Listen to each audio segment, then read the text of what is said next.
I tell family and friends that we're never off duty, so any day of the week I have the opportunity to interact in somebody's life and hopefully make a positive outcome. Most calls are pretty dynamic, and so we have to learn how to work and communicate as a team.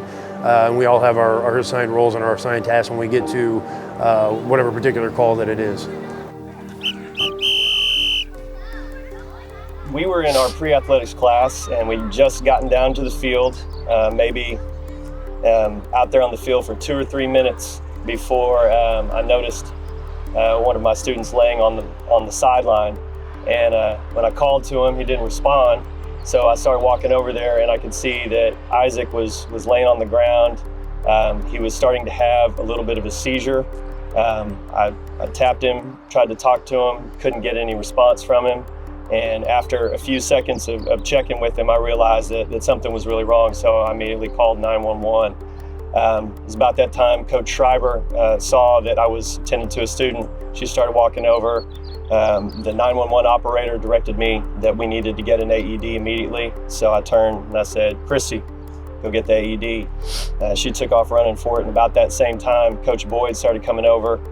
He was on the phone with 911, and I heard, "Okay, start compressions." And he looked at me and said, "Start compressions." I went through how many compressions, how many is it supposed to be? And then I actually heard the song Staying Alive, the beat to that. It was really crazy.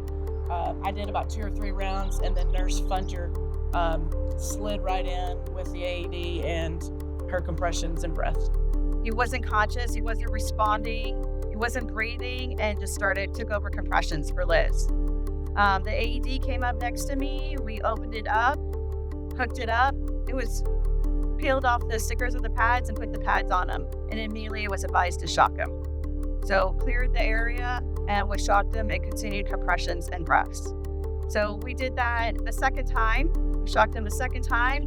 And at that point, the EMTs had shown up and swooped in right next to me and took over. I remember us talking about it after, asking yourself, did I do what I needed to do? I know Coach Boyd and I talked about how she was feeling. Did I do the compressions right? And I was thinking, did I get the AED here quick enough? And that just kept rolling through my brain the whole time.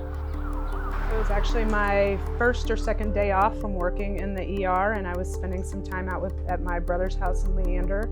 Hadn't seen him in a long time, so we were just hanging out and having a good time. My phone rang, and then I got a voicemail, and I listened, and it was the principal over at Forbes Elementary, and I could hear the terror in her voice saying that there was a situation at Forbes, and they were trying to contact Rebecca. They were unable to get into contact, so that's why they were calling me, because I was the next person on their emergency contact list. So I asked them, I said, are they doing CPR on him? And took her a minute to answer, and she finally said, yes, they are. Of course, as her best friend, I, was immediately terrified, and my nurse mode kind of kicked in, but it was also, this is my best friend and this is a family member. He's one of my own kids. Nobody ever thinks that it's going to be, a child laying on that football field. I remember whenever we were rolling up to the football field, I saw him laying on the ground, and I guess that's when just my adrenaline just rushed in. And I remember grabbing our ALS bag and the Lucas device, getting out of the truck. Most CPRs we run on is somebody who has a prior history of a medical condition, a cardiac-related condition. This kid, it was kind of just an anomaly. Even to this day, nobody really knows what happened. I remember Jenna got airway. She did a great job getting an intubation. Carafa was helping out with anything anybody needed. Ken Borland traded off with me on compressions. He was also annotating everything that's really important, making sure you're jotting down the times of everything. We went ahead and we decided to get the stretcher, put this patient on the stretcher. Ken Borland was the one driving. We were all in the back seat, and then we took off to the hospital. Sheer panic after Kelly called me. I couldn't think, really and truly. It's just get to the school. What does unresponsive mean? Get to the school, and then I asked the principal themselves, is he alive? And all the thing they could say is he's unresponsive. because it was a pretty good length of time from when he fell on the field until he got here. And I don't remember exactly what that time was, but it was a long enough time that your heart and your brain are not going to survive without circulation or oxygen. When he arrived here, he was pulseless and not breathing. They had him intubated. They were breathing for him, and they were continuing CPR when he arrived here. That was the story as we got it from the ambulances through their report, and that's what he was when he arrived here. We continued the CPR and the ventilations. We made sure his endotracheal tube was in the right spot. We continued CPR and started giving him some more cardiac drugs to revive him, and it did what it was supposed to do.